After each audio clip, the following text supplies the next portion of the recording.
సికింద్రాబాద్లో వైకుంఠ ఏకాదశి పర్వదినాన్ని వైభవంగా నిర్వహించారు. వైష్ణవ ఆలయాలు పండుగ శోభను సంతరించుకున్నాయి.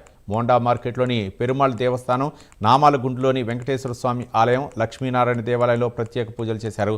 వివిధ రకాల పండ్లు, పుష్పాలతో ఆలయాలను సర్వాంగ సుందరంగా తీర్చిదిద్దారు.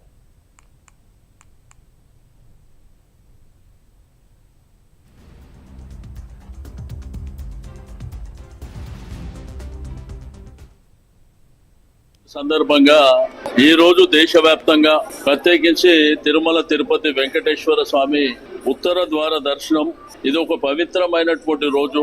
యావత్ దేశంలో మరి ఈ రోజు చాలా పవిత్రమైనటువంటిది కాబట్టి భక్త మహాశయులు అందరూ పిల్ల పాపలతోని కుటుంబాలు అన్ని అంటే తిరుమలకు వెళ్ళని వాళ్ళు ఇక్కడ లక్ష్మీ నరసింహస్వామి దేవాలయం, అదే విధంగా హనుమాన్ టెంపుల్ కానివ్వండి, చియాగూడ కానివ్వండి, సీతాఫల్ మండి, నామాలగూడు ప్రాంతాలు కానివ్వండి, అంటే ఇక్కడ కోనేరు అనేకమైనటువంటి ప్రాంతాల్లో ఈ రోజు వైకుంఠ ఏకాదశి ఉత్తర ద్వార దర్శనం ఉంటది కాబట్టి పవిత్రమైనటువంటి మంచి రోజులో మరి వెంకటేశ్వర స్వామిని దర్శించుకుంటే కుటుంబాలకు, పిల్లలకు, సమాజానికి బాగుంటుందన్న ఉద్దేశంతో ఎక్కడ చూసినా లక్షలాదిగా మరి భక్తులు ప్రజలందరూ భాగస్వామ్యం అవుతారు. అందరికీ నేను మనస్ఫూర్తిగా అభినందనలు తెలియజేస్తా ఉన్నాను.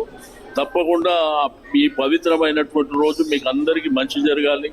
రెండోది ఇయర్ ఎండింగ్ 2 రోజుల్లో నూతన సంవత్సరం వస్తుంది కాబట్టి అందరికీ కూడా నూతన సంవత్సర శుభాకాంక్షలు తెలియజేస్తాను. వైకుంఠ ఏకాదశి సందర్భంగా ఈ రోజు